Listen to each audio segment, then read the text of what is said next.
Everyone, I'm Muhammad Tariq from Learn Well with Tariq Sir, presenting a new video for the students of class 9th from English NCERT book Behave. Behave का आज हम छठा chapter पढ़ेंगे, difficult words meaning को देखेंगे और word by word इसका Hindi explanation को भी हम सॉल्व करने की कोशिश करेंगे। तो आइए इस चैप्टर को शुरू करते हैं, लेकिन जानते हैं कि माई चाइल्डहुड किसके चाइल्डहुड के बारे में बात हो रही है। तो इस चैप्टर में हम बात करेंगे APJ अब्दुल कलाम के बारे में। APJ Abdul Kalam the missile man of India, जो हिंदुस्तान के मिसाइल मैन कहे जाते हैं, इंडिया के मिसाइल मैन कहे जाते हैं, उनके चाइल्डहुड के बारे में बात करेंगे। APJ अब्दुल कलाम की एक बुक है विंग्स ऑफ फायर, जो उनकी ऑटोबायोग्राफ़ी है, जिसको उन्होंने ख़ुद लिखा है। उस ऑटोबायोग्राफ़ी से एक चैप्टर यहाँ लिया गया है, उसमें से कुछ बातें ली गई हैं माई चाइल्डहुड के नाम से, जिसमें हम उनकी बचपने के बारे में पढ़ेंगे कि उनका बचपना कैसा गुजरा, उनके फादर, उनके मदर या उनके बचपन के दोस्त या और भी लोग जिनका उनकी ज़िंदगी में कुछ इफ़ेक्ट रहा, कुछ उन्होंने उनके लिए कुछ हेल्प किया। तो इन लोगों के बारे में हम कुछ पढ़ेंगे कि कैसे उन लोगों को APJ अब्दुल कलाम ने डिस्क्राइब किया है। तो आइए इस चैप्टर को शुरू करते हैं, लेकिन चैप्टर को शुरू करने से पहले यहाँ बिफोर यू रीड में अ सॉर्ट ऑफ इंट्रोडक्शन आप कह सकते हैं इस चैप्टर का लिखा हुआ है, उसे पढ़ते हैं।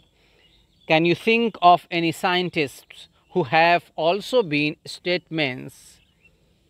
क्या आप सोच सकते हैं किसी साइंटिस्ट के बारे में?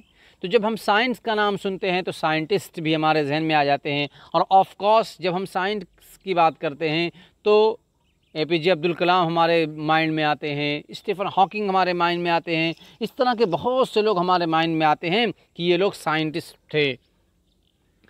Who have also been statesman, लेकिन जब हम आगे की बात करते हैं कि who have also been statesmen, कि जो साइंटिस्ट के साथ साथ स्टेटमैन भी रहा हो, तो ऐसी लिस्ट में हमें बहुत कम नाम मिलते हैं।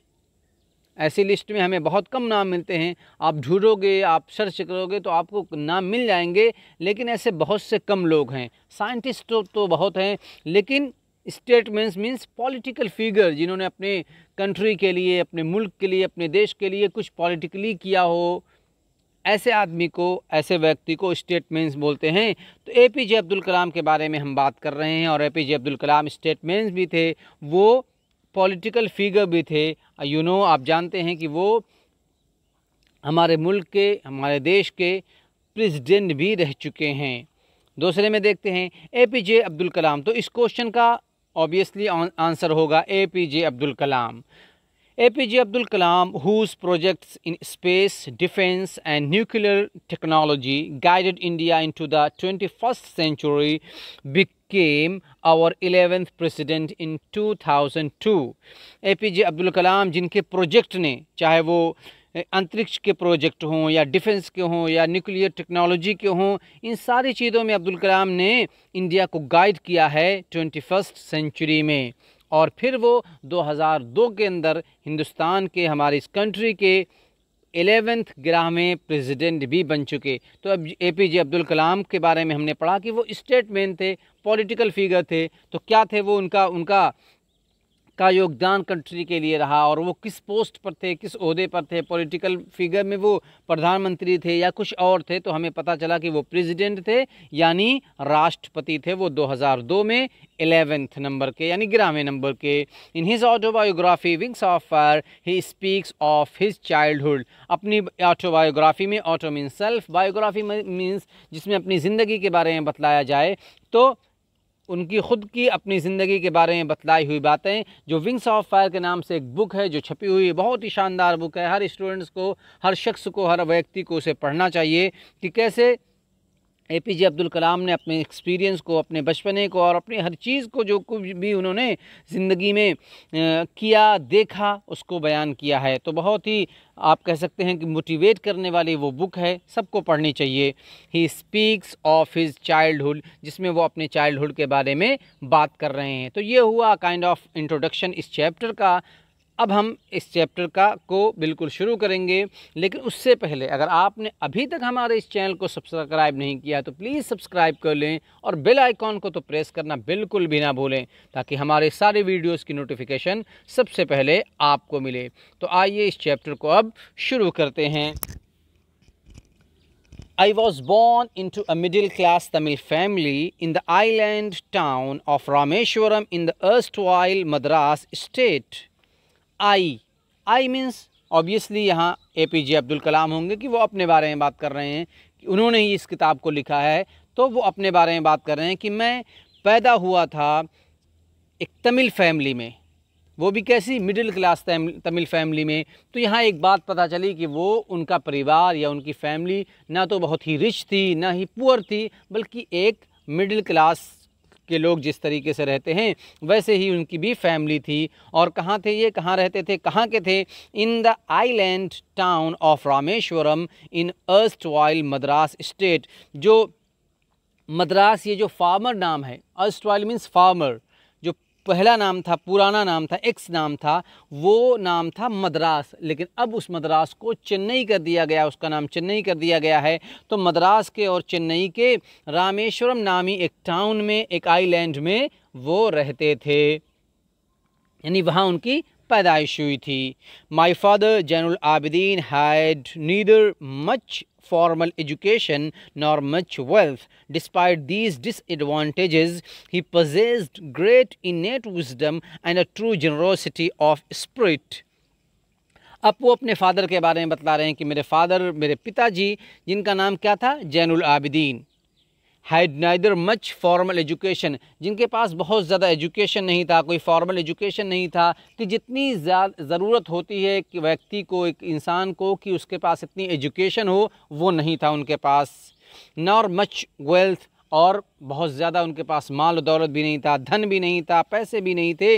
लेकिन इन दोनों के बावजूद, डिस्पाइट दीज एडवांटेजेस, इन सारे डिसएडवांटेजेस के बाद, इन सारे नुकसान के बाद, ये देखिए, ये एजुकेशन का ना होना, नॉर फॉर्मल एजुकेशन का कम से कम ना होना, ये एक डिसएडवांटेजेस है कि आदमी एजुकेशन से आदमी बहुत कुछ सीखता है, लेकिन जिसके पास एजुकेशन नहीं होता उसे ज़िंदगी में बहुत सारे प्रॉब्लम्स को फेस करने पड़ते हैं, या कम से कम जिसके पास पैसे ना हो तो उसे भी बहुत ज़्यादा परेशानी, बहुत सी चीज़ों में कंप्रोमाइज़ करनी पड़ती है। तो इन दोनों डिसएडवांटेजेस के बावजूद, ना तो उनके पास धन दौलत था, ना तो उनके पास फॉर्मल एजुकेशन था, इन दोनों डिसएडवांटेजेस के बावजूद ही पजेस ग्रेट इनेट विजडम, उनके अंदर एक पैदाइशी, innate means inborn, a quality और फीलिंग इन वंस नेचर, जो किसी के नेचर में हो, जो किसी के अंदर पैदाइशी हो, कि पैदा होते ही उसके अंदर वो चीज़ आ जाए। क्या थी उनके अंदर? इनेट wisdom and true generosity of spirit, उनके अंदर एक पैदाइशी अक्लमंदी थी, दानिशमंदी थी, होशियारी थी, चालाकी थी, and a true generosity of spirit, और सही मानों में जिसे कहा जाता है, उनके अंदर एक जनरोसिटी थी, जनरोसिटी की स्पिरिट थी, मतलब कि वो दूसरों के लिए बहुत कुछ करना चाहते थे। ऐसे आदमी को जो आप दूसरों के लिए भी काम आए, उनके हर मौके पर खड़ा रहे, ऐसे आदमी को बोलते हैं कि इस आदमी के अंदर जनरोसिटी है। वाकई उनकी स्पिरिट जो थी, उनकी सोल जो थी, उसके अंदर जनरोसिटी पाई जाती थी। अभी हम देखेंगे कि कहाँ कहाँ जनरोसिटी की कैसे दिखेगी और क्या होगा। He had an ideal helpmate in my mother अशियम्मा। तो हमने उनके फादर के बारे में पढ़ा कि उनके फादर का नाम जैनुल आबिदीन था। अब यहाँ उनकी मदर का नाम आया अशियम्मा, उनका नाम था। अपने फादर के बारे में बतला रहे हैं कि मेरे फादर के पास एक मेरी माँ अशियम्मा की शक्ल में एक आइडियल हेल्पमेट था, एक मिसाली मददगार था, कि मेरी माँ मेरे फादर के हर मौके पर खड़ी रहती थी और जिस तरीके से भी हो सकता था उनकी मदद किया करती थी। I do not recall the exact number of people she fed every day, but I am quite certain that far more outsiders ate with us than all the members of our own family put together. अब अपनी माँ की एक खुसूसियत बतला रहे हैं कि मुझे याद नहीं है, मैं रिकॉल नहीं कर पा रहा हूँ, मुझे याद नहीं आ पा रहा है सही नंबर, सही संख्या उन लोगों की जिन्हें मेरी माँ रोज़ाना खाना खिलाती थी। Exact number of people she fed every day, जिन्हें मेरी माँ रोज़ाना खाना खिलाती थी। कितने लोग वो रहते थे मुझे मालूम नहीं, मैं रिकॉल नहीं कर पा रहा हूँ, लेकिन मुझे पूरा यकीन है, मुझे पूरा भरोसा, I am quite certain that far more outsider, वो जो आउटसाइडर थे वो इतने ज़्यादा थे with us then all the members of our own family put together. इतने आदमी तो हमारी पूरी फैमिली के भी नहीं होते थे, इससे ज़्यादा आउटसाइडर बाहर के लोगों को मेरी माँ रोज़ाना खाना खिलाया करती थी। तो ये देखिए कैसी जनरोसिटी इनकी माँ के अंदर थी, कैसी वो दयालु थी, कैसा काइंडनेस उनके अंदर पाया जाता था कि अपने फैमिली मेम्बर से ज़्यादा बाहर के लोगों का वो ख्याल करती थी और उनको रोज़ाना खाना खिलाती थी। और इतने लोगों को खिलाती थी जिसके बारे में अब्दुल कलाम कह रहे हैं कि मुझे खुद पता नहीं कि उनके नंबर कितने थे, वो कितने लोग हुआ करते थे। I was one of many children, a short boy with rather undistinguished looks, born to tall and handsome parents. वो कह रहे हैं I was one of the many children, यानी उनके कई भाई बहन थे, कईयों में से वो एक थे। A short with rather undistinguished looks, और इनका जो कद था, उनकी जो लंबाई थी वो बहुत ज़्यादा नहीं थी, वो शॉर्ट कद के थे, बहुत ज़्यादा नहीं थे, बहुत बिल्कुल टॉल ना हो, लंबे ना हो, बिल्कुल शॉर्ट थे। हमने उनको तस्वीरों में देख रखा है, या हमने कभी टीवी पर या इस तरीके के प्रोग्राम्स जो हमने उनके देखे हैं उनमें उनको देख रखा है, या हो सकता है कि बहुत से लोगों को उनको फेस टू फेस देखने का मौका मिला हो। तो वो बहुत ज़्यादा लंबे चौड़े नहीं थे, अ शॉर्ट बॉय थे, रादर अनडिस्टिंग्विश लुक्स। और जो उनका अपीयरेंस था, फिज़िकल अपीयरेंस था, वो भी बहुत ज़्यादा कोई खूबसूरत नहीं था, कोई अच्छा नहीं था, बहुत ज़्यादा ऐसा कि लंबे चौड़े हों, बहुत बॉडी बिल्डर हो की तरह हों, या कुछ भी नहीं था, बिल्कुल सादे और आम लोगों की तरह भी वो थे। Born to tall and handsome parents, जबकि वो पैदा हुए थे, उनके फादर जो थे, उनकी मदर जो थी, वो दोनों टॉल थी, लंबी थी और हैंडसम भी थी। तो हैंडसम और टॉल पेरेंट्स से पैदा होने के बावजूद भी अब्दुल कलाम शॉर्ट बॉय थे एंड अनडिस्टिंग्विश लुक के थे। We lived in our ancestral house which was built in the middle of 19th century. करें वो हम लोग रहा करते थे एंसेस्ट्रल हाउस में। एंसेस्ट्रल हाउस वो घर जो उनके बाप दादा से चला रहा हो, जिसे हम कह सकते हैं कि पुश्तैनी घर, यानी उनके दादा या उससे ऊपर के लोग, उनके परदादा ने बनवाया था, इसी तरीके का वो घर था जिसमें हम रहा करते थे। Which was built in the middle of 19th century, जो 19वीं सदी के बीच में मिडिल में बनाया गया था।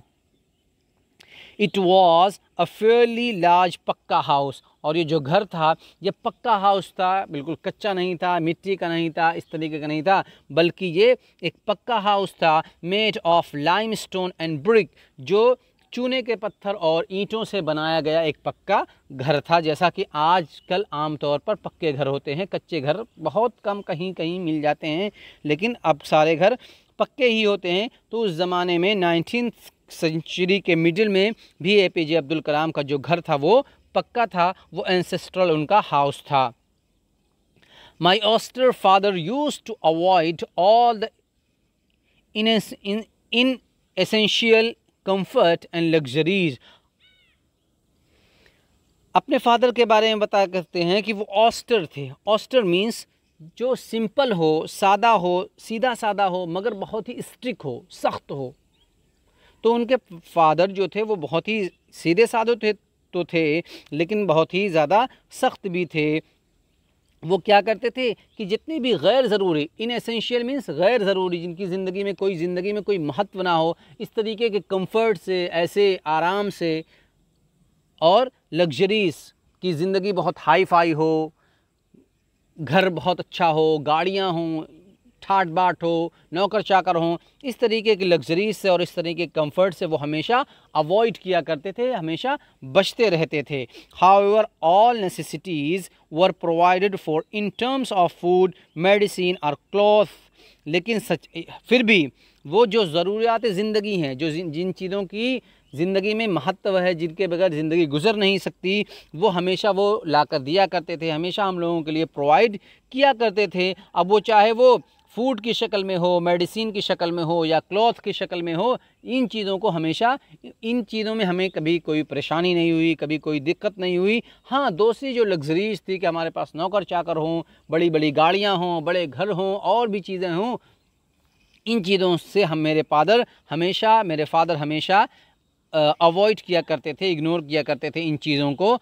हाँ, ज़रूरियात की जो चीज़ें हैं, खाना, फूड, मेडिसिन और कपड़ा, ये हमेशा वो प्रोवाइड किया करते थे। In fact I would say mine was a very secure childhood both materially and emotionally. और अब ये कह रहे हैं कि मैं ये कहूँगा, हकीकी बात ये है, सच्ची बात ये है, कि हकीकत ये है कि मैं ये बात कहूँगा कि मेरा जो बचपना था वो बहुत ही सिक्योर गुज़रा, बहुत ही महफूज गुज़रा। और मेरे बचपने में मुझे दोनों चीज़ें, चाहे वो मैटेरियली हों चाहे इमोशनली हों, दोनों चीज़ें मेरे फादर ने मुझे प्रोवाइड किया, मेरी मदर ने मुझे प्रोवाइड किया, हमारी फैमिली ने हमें हर चीज़ को प्रोवाइड किया। मैटेरियली का मतलब जैसे खाना हो, फूड हो, मेडिसिन हो, क्लॉथ हो, इन सारी चीज़ें हमेशा मिलती रहीं। और दूसरा emotionally means sentiment, love, affection, ये सारी चीज़ें भी हमारे फैमिली की तरफ से हमें मिलती रहीं। कभी हमें ऐसा नहीं लगा कि हमें कोई प्यार नहीं करता, हमें कोई लव नहीं करता, और हमारे कोई सेंटिमेंट्स नहीं, हमारे कोई जज्बात नहीं है। इन सारी चीज़ों का हमारे साथ ख्याल किया गया था। तो मैटेरियली और इमोशनली दोनों चीज़ें हमारे लिए प्रोवाइड थीं। The Second World War broke out in 1939 when I was 8 years old. अब एपीजे अब्दुल कलाम बता रहे हैं कि 1939 में सेकेंड वर्ल्ड वॉर हुई, जब मैं 8 साल का था। तो इससे इनकी उम्र से कि ये 8 साल के थे, हमें एक बात पता चली कि इनकी पैदाइश 1931 में हुई थी। इसलिए कि जब ये कह रहे हैं कि 39 में वर्ल्ड वॉर हुई थी और मैं 8 साल का था, तो आप 8 साल पीछे जाएं तो 1931 होता है। इसका मतलब 1931 में एपीजे अब्दुल कलाम की पैदाइश हुई थी। For reasons I have never been able to understand, a sudden demand for tamarind seeds erupted in the market. और ये कहते हैं कि वजूहात जो थी, रीज़न मुझे आज तक नहीं मालूम हो सका, मुझे कभी भी पता नहीं चल सका, मैं समझ नहीं सका कि क्या हुआ कि अचानक मार्केट में, बाज़ार में जो टैमरिंड सीड्स होते हैं, इमली के जो बीज होते हैं, उस इमली के बीजों की जो डिमांड थी वो बढ़ गई। अचानक उसकी डिमांड और उसकी मांग अचानक मार्केट में बढ़ गई, लेकिन मैं समझ नहीं सका, मुझे पता नहीं चला कि क्यों बढ़ गई। ऐसा क्या हो गया कि टैमरिंड के सीड को मार्केट के लोगों को चाहिए, बाज़ार में उसकी ज़रूरत पड़ गई। मुझे कुछ भी नहीं पता, लेकिन आज तक मुझे पता नहीं चल पाया। I use to collect the seeds and sell them in a provision shop on mosque street. अब ये बता रहे हैं कि जब उन चीज़ों की डिमांड बढ़ गई, इमली के बीज की जब डिमांड बढ़ गई, तो मैं क्या किया करता था, आई यूज़ टू कलेक्ट, मैं उन बीजों को कलेक्ट किया करता था और फिर उनको ले जाकर प्रोविजन शॉप पर, जो मॉस्क वाले स्ट्रीट में थी, मस्जिद वाली गली में प्रोविज़न शॉप थी, वहाँ ले जाकर मैं सेल कर दिया करता था। प्रोविज़न शॉप को आप कह सकते हैं किराने की दुकान, या आप जनरल स्टोर भी कह सकते हैं, जहाँ जनरली चीज़ें मिलती हों। तो provision shop means general store, किराने की दुकान, फॉर्चून की दुकान भी आप उनको कह सकते थे, वहाँ ले जाकर वो सेल किया करते थे। A day's collection would fetch me the princely sum of 1 anna. अब वो बतला रहे हैं कि इस पूरे काम से, यानी पूरे दिन जो मैं करता था, यानी सीड्स का कलेक्शन और फिर उसके बाद उसको सेल कर देना, इस पूरे काम से मुझे जो पैसे मिलते थे उसकी मात्रा, उसकी मिकदार जो थी वो 1 अन्ना थी। और इस 1 अन्ने को वो कह रहे हैं कि ये प्रिंसली थी, means generous amount. Okay, ironically तौर पर वो कह रहे हैं कि ये एक बहुत प्रिंसली अमाउंट था। मतलब ये है कि उस ज़माने के हिसाब से अगर हम सोचें तो एक आना उस वक्त बहुत था। अब इस ज़माने में एक आने की कोई हैसियत नहीं है, कोई कीमत नहीं है, लेकिन उनके ज़माने के हिसाब से एक आने की बहुत कीमत थी। इसी वजह से वो कह रहे हैं कि ये प्रिंसली सम था, ये प्रिंसली अमाउंट था। तो सीड्स को कलेक्शन और उसको सेल से वो एक आना रोज़ आना का कमा लेते थे। My brother in law Zainul Abideen would tell me stories about the war which I would later attempt to trace in the headlines in Dinamani. अब यहाँ तीसरे आदमी की एंट्री हुई इस चैप्टर में। पहले तो उनके फादर जैनुल आबिदीन, दूसरे उनकी मदर अशियम्मा, और अब उनके brother in law Zainul Abidin. अब वो कह रहे हैं कि जैनुल आबिदीन जो मेरे ब्रदर इन लॉ थे वो मुझे कहानियाँ सुनाया करते थे। वो tell me stories about the war के बारे में, जंग के बारे में मुझे कहानियाँ सुनाया करते थे। Which I would later attempt to trace in the headlines of Dinamani, और फिर जिन्हें मैं तलाश करता था, तलाश करने की कोशिश करता था। अटेम्प्ट टू ट्रेस मीन्स तलाश करने की, जानने की कोशिश किया करता था। किस में? दिनामनी के हेडलाइंस में। अब दिनामनी से हमें पता चला कि ये दिनामनी एक न्यूज़पेपर है, जो तमिल का न्यूज़पेपर होगा ऑब्वियसली। उसकी हेडलाइंस में मुझे वॉर के बारे में और भी बहुत सी बातें मिल जाया करती थी, जो जितना मुझे जैनुल आबिदीन मेरे ब्रदर इन लॉ बताते थे। Our area being isolated was completely unaffected by the war। अब अपने एरिया के बारे में बता रहे हैं जहाँ वो रहते थे। कहते हमारा एरिया जो वो आइसोलेटेड था, बिल्कुल अलग थलग था, बिल्कुल जो मेन शहर था या मेन सिटी थी उससे चूँकि हमारा आइलैंड बिल्कुल दूर था, बिल्कुल आइसोलेटेड था। इस वजह से कम्प्लीटली तौर पर हमारे एरिए पर वॉर का कोई असर नहीं पड़ा, कोई इफ़ेक्ट नहीं पड़ा।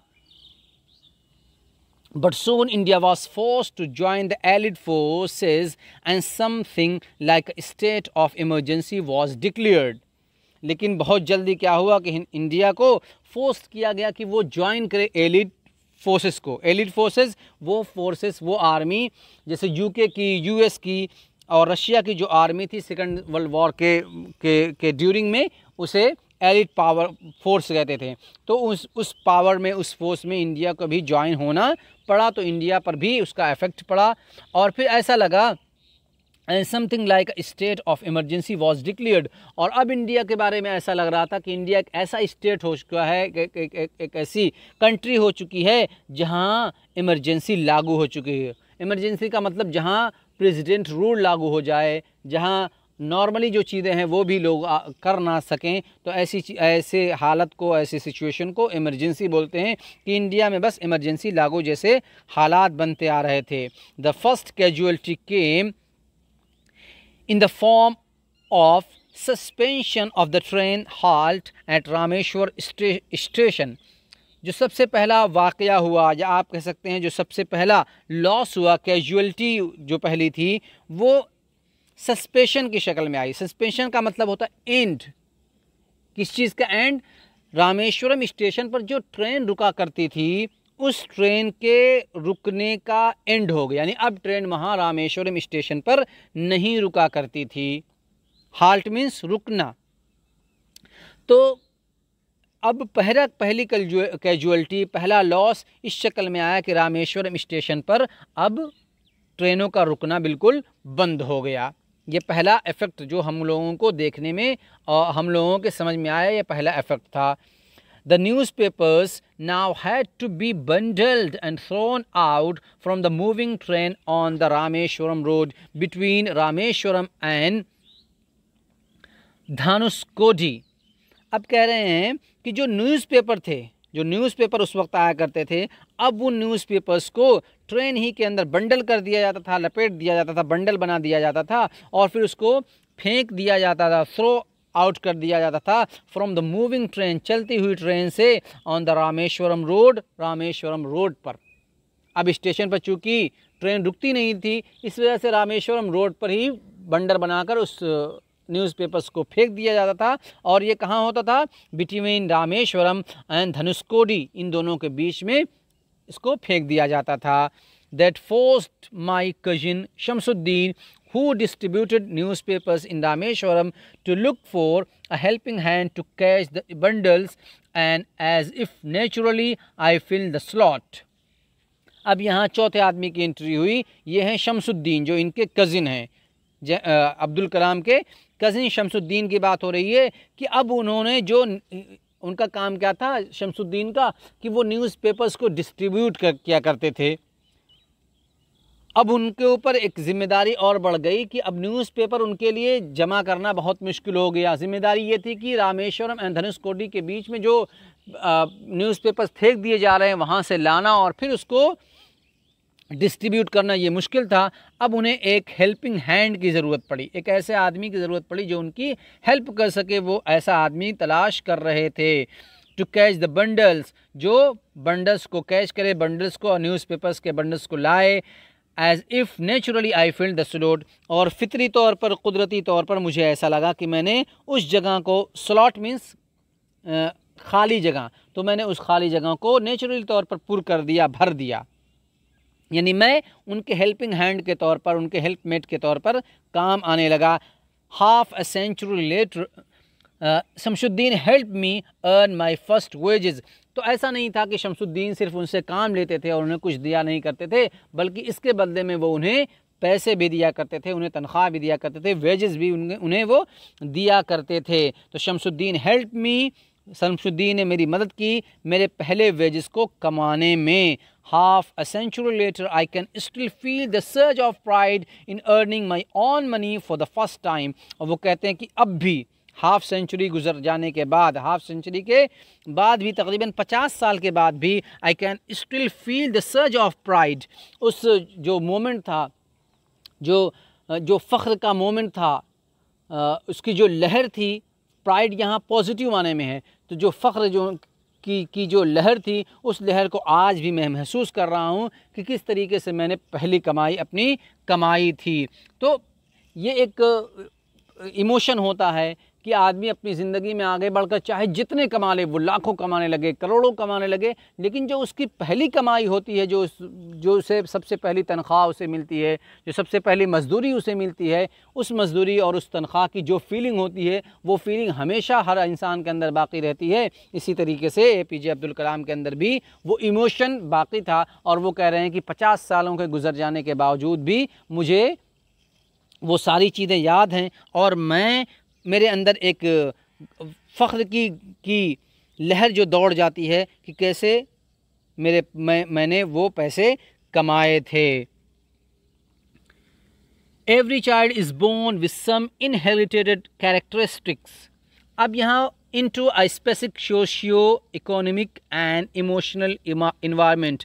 अब यहाँ वो एवरी कह रहे हैं, यानी हर चाइल्ड के बारे में बात कर रहे हैं, सिर्फ अपनी बात नहीं कर रहे हैं। अभी तक तो वो अपनी बात कर रहे थे, अब हर बच्चे के कैरेक्टरिस्टिक को बतला रहे हैं कि हर बच्चे के अंदर एक इनहेरिटेड कैरेक्टरिस्टिक होता है, उसका किरदार होता है, उसका व्यवहार होता है, और ये इनहेरिटेड होता है। मतलब जो उसका वो क्वालिटीज़ जो उसके बाप दादा से उसके अंदर आती है, उसके फादर के अंदर कोई क्वालिटी थी, उसकी मदर के अंदर कोई क्वालिटी थी, उसके ग्रैंड पेरेंट्स के अंदर कोई क्वालिटी थी, वो जो क्वालिटी किसी भी मनुष्य में, किसी भी व्यक्ति में पास होती है, पास ऑन होती है, उसे बोलते हैं इनहेरिटेड कैरेक्टरिस्टिक। कैरेक्टर मीन्स जो किरदार होते हैं हमारे कि कैसे हम रहते हैं, कैसे खाते हैं, कैसे पीते हैं, कैसे एक दूसरे से बात करते हैं। तो हर चाइल्ड जो पैदा होता है वो इनहेरिटेड कैरेक्टरिस्टिक के साथ ही पैदा होता है। अब वो कैरेक्टरिस्टिक स्पेसिफिक होता है, खुसूसी होता है, चाहे वो उसका सोशल कैरेक्टर हो, या उसका इकोनॉमिकल कैरेक्टर हो, या उसका इमोशनल इन्वायरमेंट हो, कि कैसे माहौल में वो पैदा हुआ है, उसका सोशली बैकग्राउंड कैसा है, उसका इकोनॉमिकली बैकग्राउंड कैसा है, या उसका इमोशनली बैकग्राउंड कैसा है, उसे कभी अफेक्शन, प्यार, लव, सेंटिमेंट, मोहब्बत, ये सब चीज़ें उसे मिली हैं कि नहीं मिली हैं, और उसके फादर या उसके ग्रैंड पेरेंट्स या उसके पेरेंट्स किस माहौल में रहा करते थे। ये सारी चीज़ों के साथ एक चाइल्ड पैदा होता है। And trend in certain veg bye figure of authority, और वो बच्चा ट्रेंड किया जाता है, वो ट्रेन होता है, उसे सिखलाया जाता है, समझाया जाता है इन अ सर्टेन वेज, कुछ मखसूस, कुछ खुसूसी, कुछ विशेष तरीक़ों से उसे सिखलाया जाता है by figures of authority. By figure of authority मतलब वो लोग जिन्हें किसी चीज़ को ऑर्डर करने का इख्तियार हो, किसी चीज़ के ऑर्डर करने का हक़ हो। जैसे हमारे फादर हैं या हमारे ग्रैंडफादर हैं, वो हमें ऑर्डर करते हैं कि ये करो, वो करो, ऐसा करना है, वो नहीं करना, ये नहीं करना है। तो यही लोग होते हैं फिगर ऑफ अथॉरिटी। तो ऑब्वियसली फिगर ऑफ अथॉरिटी में पेरेंट्स आते हैं, ग्रैंड पेरेंट्स वगैरह आते हैं। तो हर चाइल्ड को फिगर ऑफ अथॉरिटी के द्वारा ट्रेन किया जाता है और उसका एक बैकग्राउंड होता है, इमोशनली बैकग्राउंड होता है या सोशली बैकग्राउंड होता है। आई अब अपने बारे में बतला रहे हैं। आई inherited honesty and self discipline from my father, from my mother, and I inherited faith in goodness and deep kindness, and so did my 3 brothers and sister.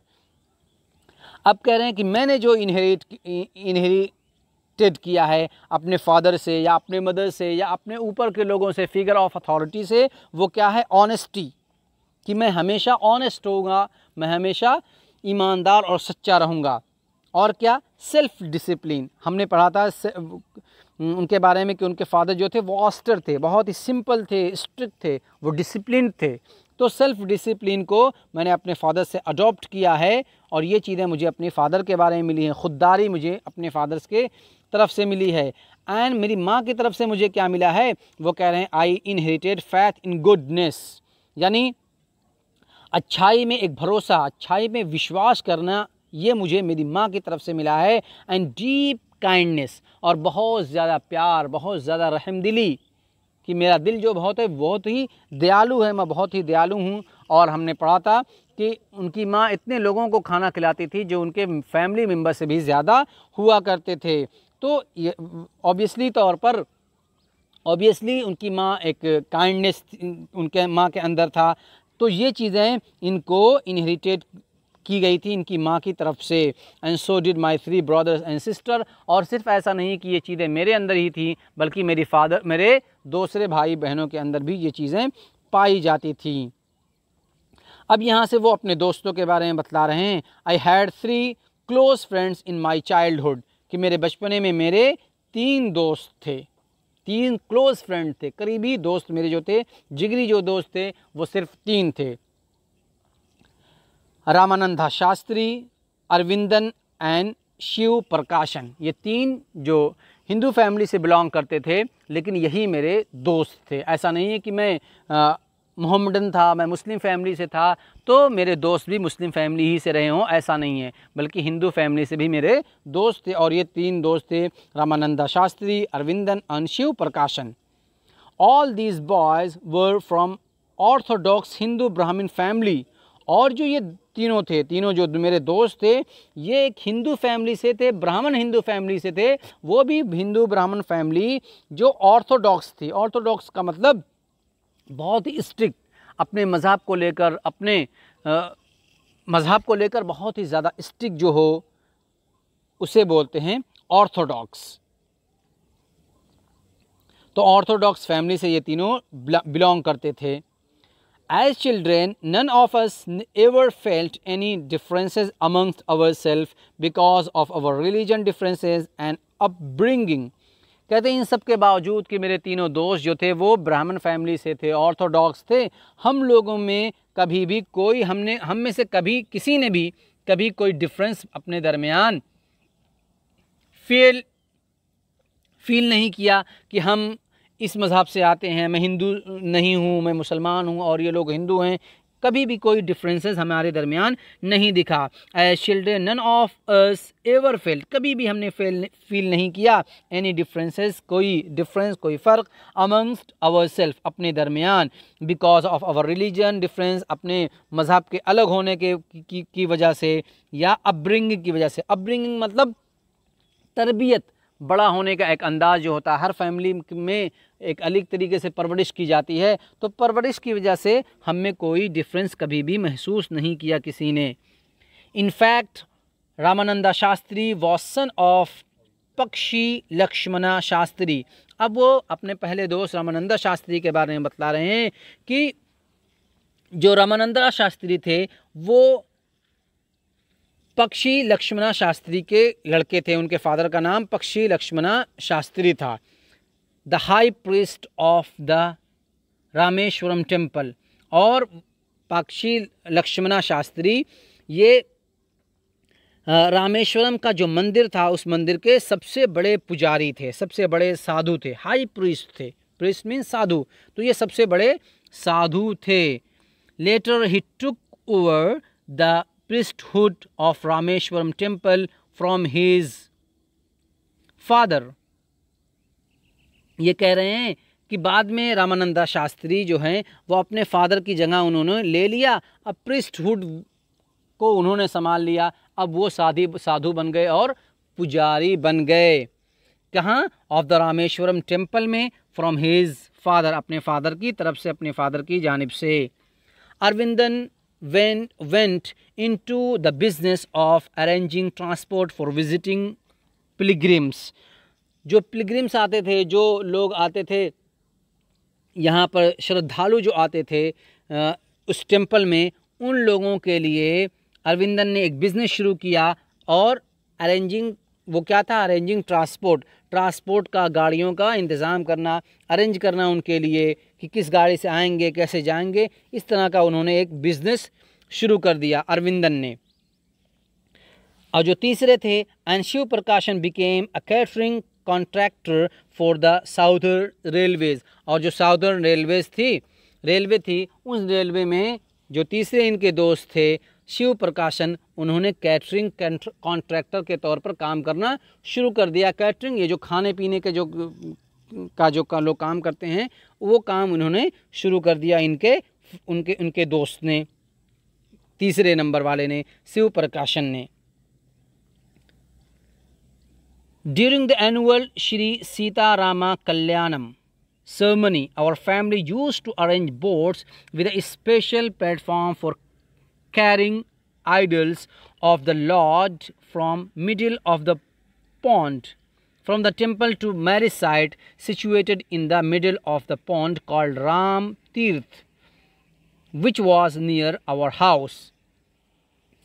अब ये एक और बात बतलाते हैं कि ड्यूरिंग द एनुअल, साल के अंदर एक राम और सीता की, कल्याणम मीन्स मैरिज, तो राम और सीता की एक मर्तबा शादी कराई जाती थी। इसका एक फेस्टिवल हुआ करता था साल के बीच में कभी भी। उसमें our family used to arrange boats, हमारी जो फैमिली थी वो फैमिली बोट्स को अरेंज करती थी, नाव को अरेंज करती थी।